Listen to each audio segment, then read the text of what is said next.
Era kejayaan grup boy Dut Gaul meredup sekitar tahun 2004. Saiful sendiri saat itu banyak menerima tawaran tampil sendiri dan hal ini mulai menimbulkan friksi di dalam grup. Hingga akhirnya tahun 2005, Saiful makin goyah keberadaannya.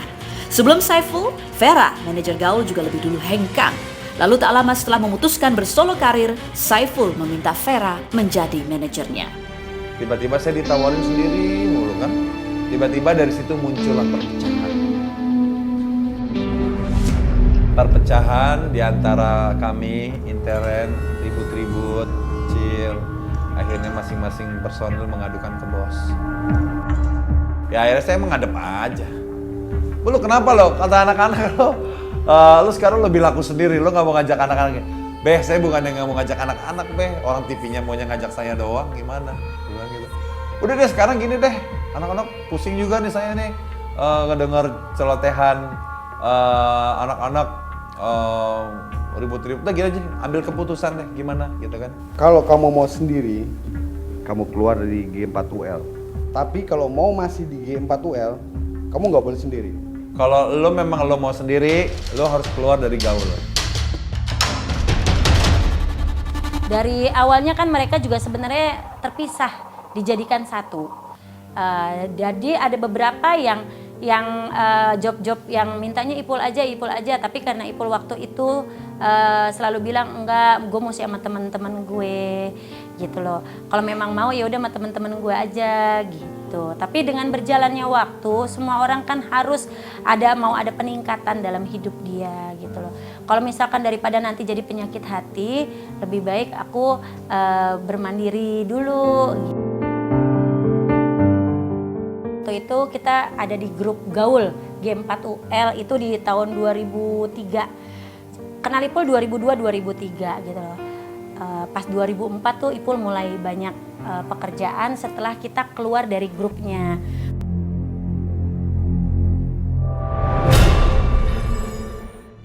Pertama aku dulu yang keluar dari grup G4UL karena memang pada saat itu kondisinya aku sama anak-anak itu mulai kita kalau kerja sama tuh kan harus saling cocok, saling sayang.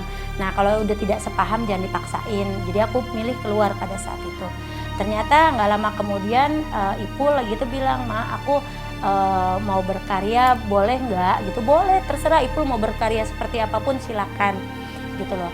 Oh ya udah kalau gitu, kalau aku ikut Mak boleh apa tidak? Pada saat itu jawabannya seperti itu. Aku bilang nggak apa-apa kalau memang Ipul mau, tapi kita mulai lagi dari awal.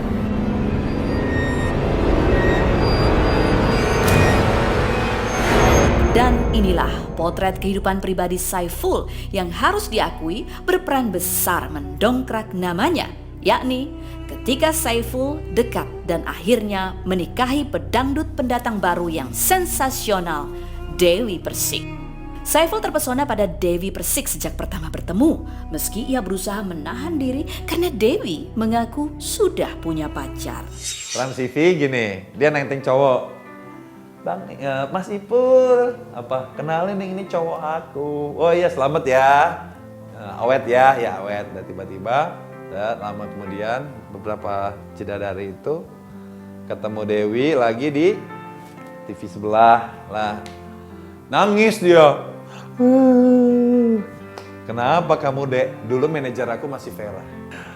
Cowok aku selingkuh, dia bilang gitu. Diselingkuhin.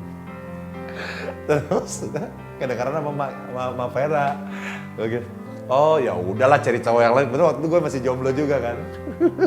Senior ya. Oke, udah sudah gitu deh. Tiba-tiba gue nyampe rumah, gue kepikiran gitu. Dan gue belum pernah, akhirnya pada saat itu gue minta nomor teleponnya dia, tapi dikasih nomor telepon manajernya namanya Pak Yogi. Sama-sama saling jatuh cinta, Saiful dan Dewi merentas jalan berani. Mereka mengenyampingkan pentingnya masa perkenalan yang cukup dan yakin bahwa keduanya bisa saling menjajaki setelah menikah. 25 Mei 2005, Ipul dan Dewi menikah. Saya di Jakarta, saya sendiri. Ini adalah laki-laki yang ibaratnya yang care sama saya, peduli.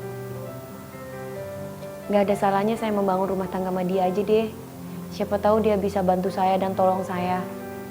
Ya tiba-tiba ya akhirnya kami komitmen Kebetulan pada saat itu aku harus berangkat haji juga. Akhirnya tadinya mau memutuskan untuk tunangan, akhirnya menikah. Kami menikah tanggal 25 Mei atau 26 Mei ya. 25 antara 25 atau 26 Mei 2005. Menikah. Akhirnya ya udah menikahlah, bahagia.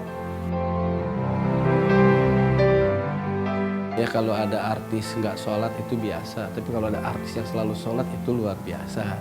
Kagak pakai pacaran nikah kan gitu. Jadi itu yang saya tanamkan buat Saiful gitu kan. Tapi pasangan muda ini goyah tak lama setelah masa bulan madu.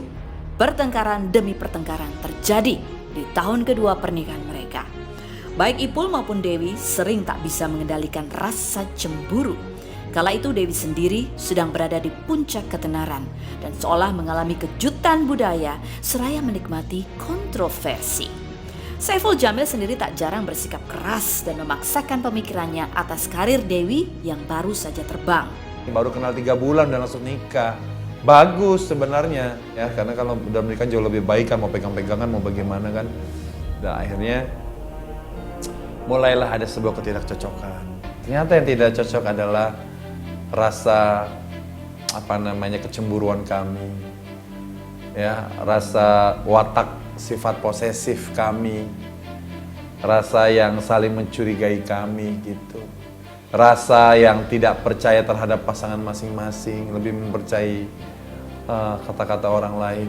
Saya tidak menyangka bahwa akan bercerai karena di saat saya menikah saya maunya saya tetap sampai mati berdua dengan suami saya, dalam arti menjadi pasangan yang abadi.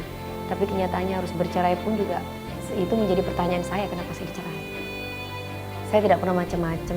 Jadi ketika saya sudah berumah tangga dengan Mas Saiful Jamil, handphone ataupun apapun itu semua Mas Saiful tahu.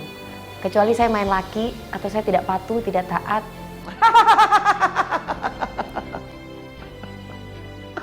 Pokoknya lucu deh. Yang tadinya nggak dicemburuin, dicemburuin. Lebih baik jalanin hidup. Kalau jalanin hidup itu sama-sama kerja sama tuh harus saling percaya gitu. Kalau memang di salah satu sisi udah nggak percaya, lebih baik nggak usah dijalani. Sampai sekarang kan Mas Saiful juga selalu dikit-dikit mami. Karena yang namanya penyesalan tuh kan nggak di depan, pasti di belakang.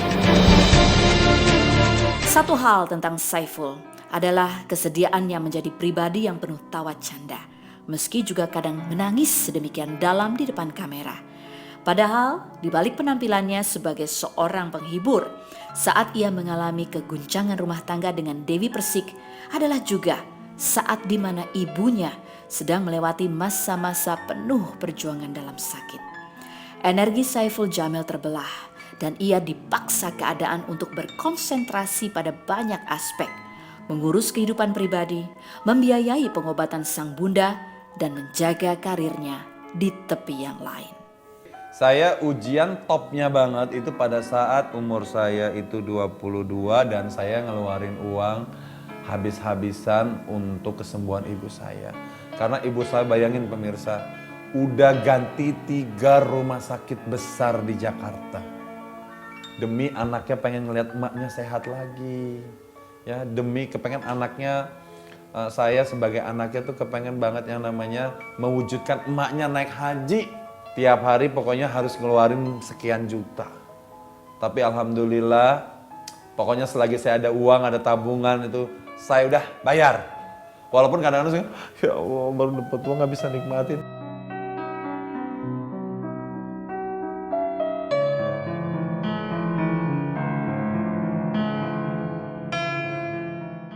Dan kami sempat juga punya anaknya keguguran.